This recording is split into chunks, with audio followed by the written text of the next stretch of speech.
everybody, Gannon here, back with another one of my Star Trek reviews. Today we are going to be reviewing Season 4, Episode 4 of Star Trek Discovery, titled All Is Possible. It was called this because there was this snow globe that showed up in the beginning of the episode, all throughout the episode, that Tilly was carrying around. It belonged to her, and it had a pretty explicit Enterprise reference in it. It had the little NX-01 just flying around the snow globe, which was pretty cool, and then at the end of the episode, you see that it had the episode title written on it, on the snow globe. This episode is absolutely crazy. It actually had me kind of going, like, going bonkers over here. Like, what? Are they really doing this? Like, what is this show doing? Okay, and like, here's the thing. The episode wasn't even good. It wasn't even good. I'm gonna be honest. This episode had two, like, arcs.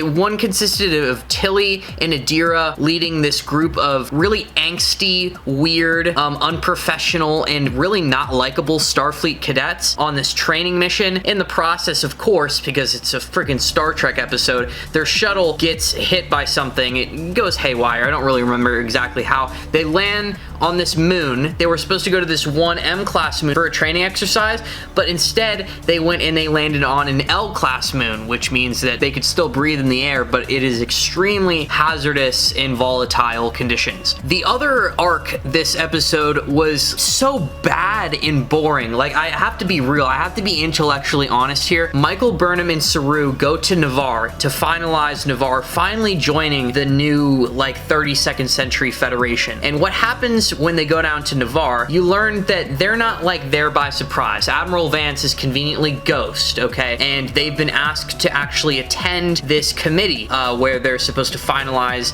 the negotiations. They don't know why they're there. They don't understand why Starfleet captains have any place in this ceremony. It really should be left up to the diplomats. It should be left up to the Navarre president, and especially the president of the Federation, President Rillick. So they're like, hey, why are they there? The talks go on. We get some really, really cool interaction between the president of Navarre and Saru. It really almost seems like they have a crush on each other. They also have some really good dialogue this episode, them basically getting to know each other. Basically what happens when they're trying to finalize Navarre's entry, at the last moment, the president of Navarre, President Tarina, she's like, okay, we're gonna sign this and we're gonna join the Federation, but actually, we would like to make some final revisions at literally the last second. So here's the deal. If we ever decide to, we just want to be able to pull out of the Federation, like, scot-free, whenever we want, which, you know, is fair considering the shaky relationship they've had with the Federation, but it also just, like, is a little bit sleazy, especially to do so at the last minute. But honestly, if I'm in the Federation shoes, I would literally say or do anything to get Navarre as a member. Like, Navarre is basically Vulcan.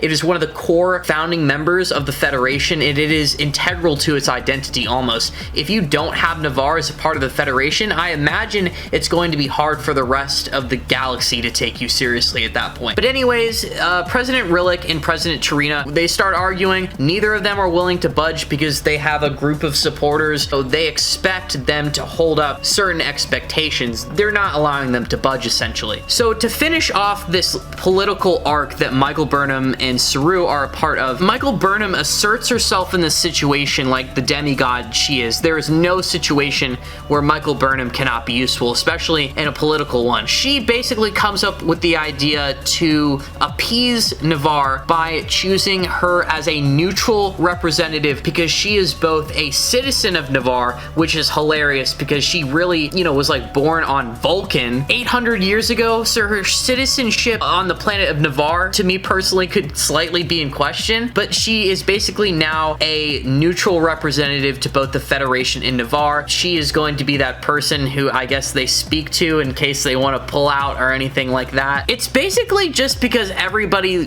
likes Michael Burnham at this point. She's homies with Tarina, and, you know, she's homies with the higher up of the Federation at this point, and it was just like a really obvious and convenient thing that they did. So that was like the whole political arc this episode. Something that was great this episode, we had like a Culber arc by providing both Tilly and Book with psychiatric, like, therapy. It was really cool seeing him being like a shrink and actually listening to Tilly and Book and using some real world therapy techniques, I'd like to assume. By the way, this is third episode in, we're dealing with Book's grief, and it's funny because I always constantly complain explain about how Quajon was destroyed before we got to learn anything about it. We're just gonna learn everything about Quajon secondhand from Book's mouth, because we learned about some ceremonies, we learned about some culture from Quajon through Book's grief, and I gotta tell you, it's starting to get a little bit pathetic at this point. Like 3 episodes in, I'm even starting to feel bad for Book finally, and I always tell you guys, I don't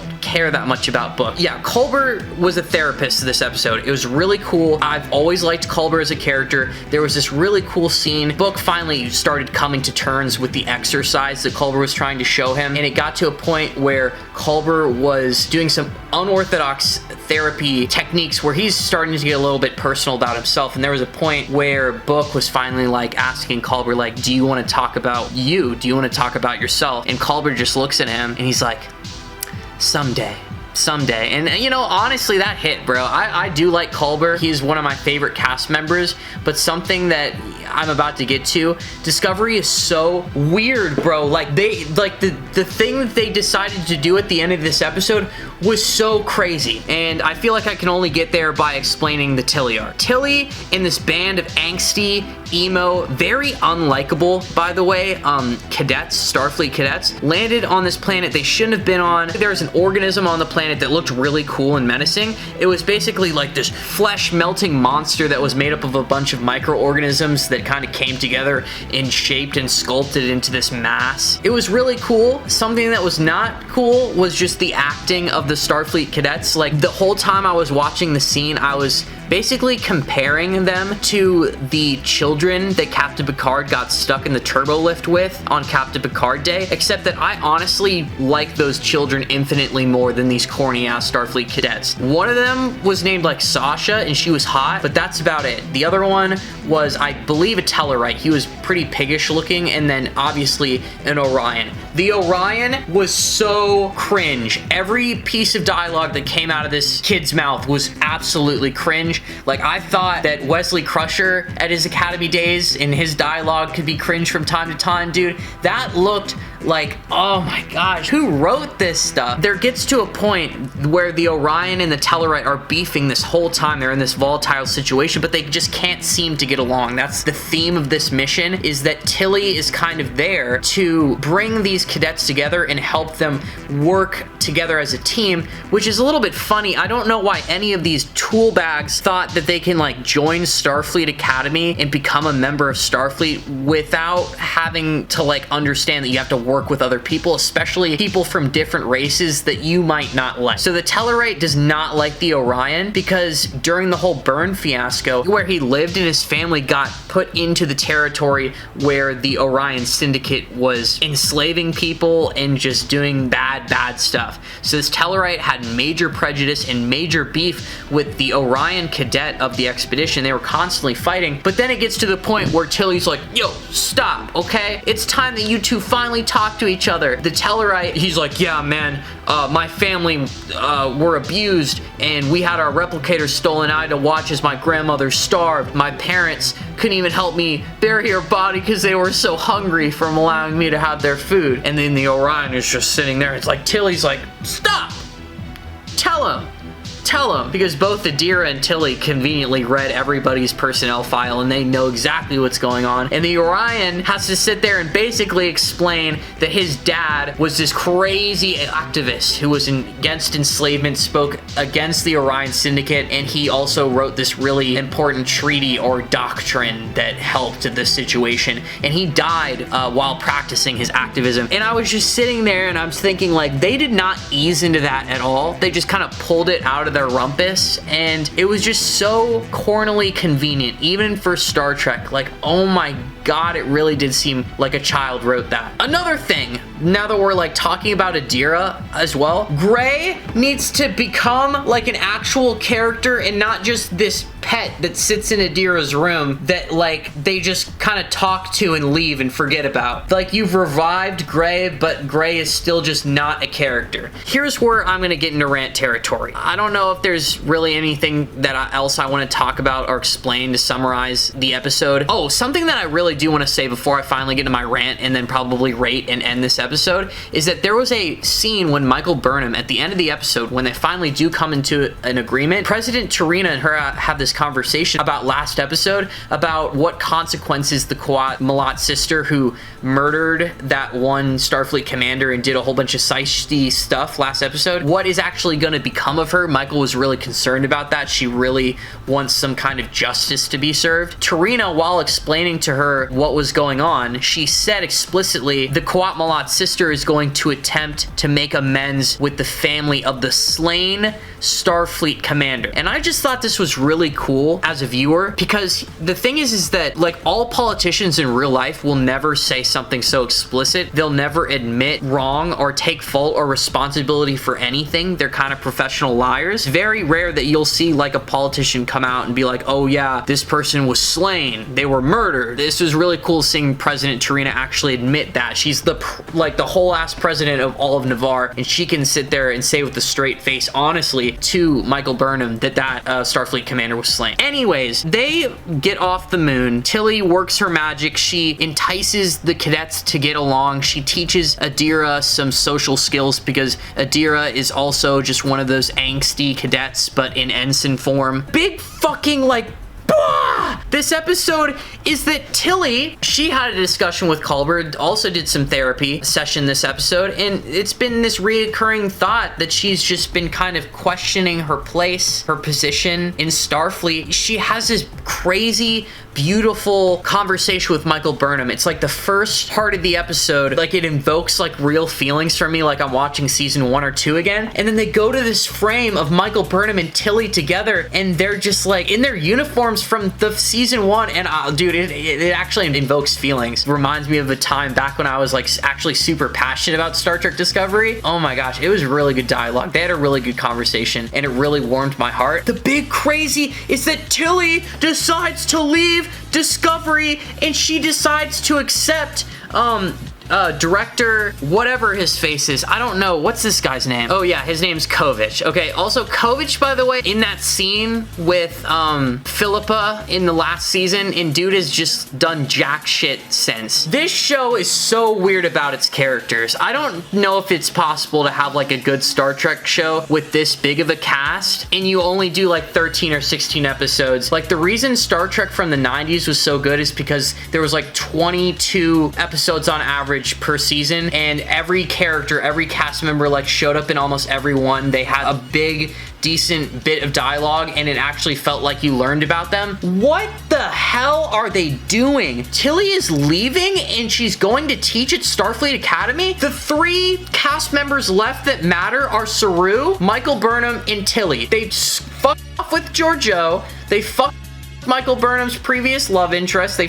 off with everybody else. Like, they just shuffle around characters and just throw them everywhere. If you remember, like, that one chick in season 3, Commander Non, like, she just kind of fucked off, but did they do anything with her? Is she gonna come back? Why did she even go to the 32nd century anyways if she was just gonna fuck off? This cannot be where Tilly is staying, bro. Like, she's gonna come back. But it's just so weird how it's almost like they spend more time in the show pushing around characters and taking them off the ship rather than just putting them on the ship and having them like go and do things and fly around with the ship, but instead they want to focus on like politics and some stupid anomaly, bro. God, it's like kind of frustrating because like and I would like to still believe that I am a Star Trek Discovery stan. Dude, what the hell are they doing, bro? This episode was not that fun to watch. The real emotions that I got from this episode was from their crazy, strange decision to just kick Tilly off the ship. She's like the one cast member at this point that matters, that everybody likes and cares about, and you're just gonna, oh, you're a teacher at Starfleet Academy, like you finally have a commission, but because we're good writers, we're just gonna say that you don't like it. And it's like, fine, I get the message that they were talking about, and it was actually kind of good, is sometimes, I guess, when you are so sure in your path, it's really humbling to find out that like, yo, maybe this isn't really what I want. It was kind of prefaced last episode, but that's what Tilly was talking about in this episode. She got those lieutenant's pips, and she realized that it wasn't truly gratifying for her. Maybe she wasn't truly doing this for herself all all along, and the people who she was doing it for, like her mother included, she mentioned, just don't exist. It's actually 800, 900 years in the future. So Tilly has made the decision to go to Starfleet Academy. There's no way she's going to be staying there until the end of the season. Like, that's just crazy. And also, like, what if she just stays there forever and she's not a cast member anymore and like Tilly isn't part of the show? What? If that can't be the case, if that's the case, this show actually like sucks. This show hasn't historically sucked, but if Tilly's really off and they really do this poorly and they don't do this correctly, this show is not good. And that's just facts, bro. That's just, it's grown into something that's like, bro, what? And I'm sorry if I'm seeing a little bit passionate. Okay, I'm being a little bit too harsh, but honestly, that's just the way I feel. What on earth are they doing? This episode was like that one Captain Picard Day episode, but worse and less enjoyable. What are they doing with Tilly? That frightens the hell out of me. Come on, guys. Episode 4, season 4, you're getting a 4.5 out of 10. Below standards. Below standards. It wasn't like a super interesting episode. What happened in the episode, I didn't really care about. Like, Navarre joined the Federation, but I didn't care. The episode didn't make me care. This episode was really like a character-centric episode rather than them even expanding upon what's going on in the Federation right now with this DMA and this anomaly that nobody wants and nobody cares about, and it doesn't make the story better, and it's not making the show better. I understand that Discovery needs to follow this template of it being a drama series, and it's 13 to 16 episodes, and I cannot have the expectations of it having as much dialogue and as much in-depth character analysis as the shows from the 90s, but right now it's just doing a really weird, weak job. Like, we have new cast members on the bridge, but the bridge cast members don't exist. The only times they exist is when they're flying through space and hitting a bunch of shit, and Detmer needs to talk to Bryce, be like, oh, do this, do this. The cast members on the bridge don't fucking matter. I'm starting to feel like none of the cast members matter, besides just like a couple. What are they gonna do with Tilly? She is the Riker of the series. She is the most important reoccurring character. It's been there since day one, and now she's at Starfleet Academy. In the main plot. Am I crazy? Am I crazy? Please tell me down in the comments below if I'm starting to become a hater or something, or if these last couple episodes have just not been doing it for me. With all that being said, thank you so much for watching another one of my Star Trek reviews. Tell me what you thought down below. I want to know what your thoughts are so badly. Am I going crazy? Am I giving it a hard time? Or do you guys think that this decision to like kick Tilly off the ship is as crazy as I do? Please leave that down in the comments below. Join my Discord for discourse about the topics that we discuss here on the channel. And if you enjoy any of the content that you're seeing on the channel, I'd be super flattered if you were to subscribe. Trying really hard for 1,000 subscribers, and when I do, I'm gonna get a neck tattoo. So if you want to see me potentially embarrass myself, be sure to hit that big red button. And with all that being said, I'm gonna have to see you guys in the next one. Live long and prosper.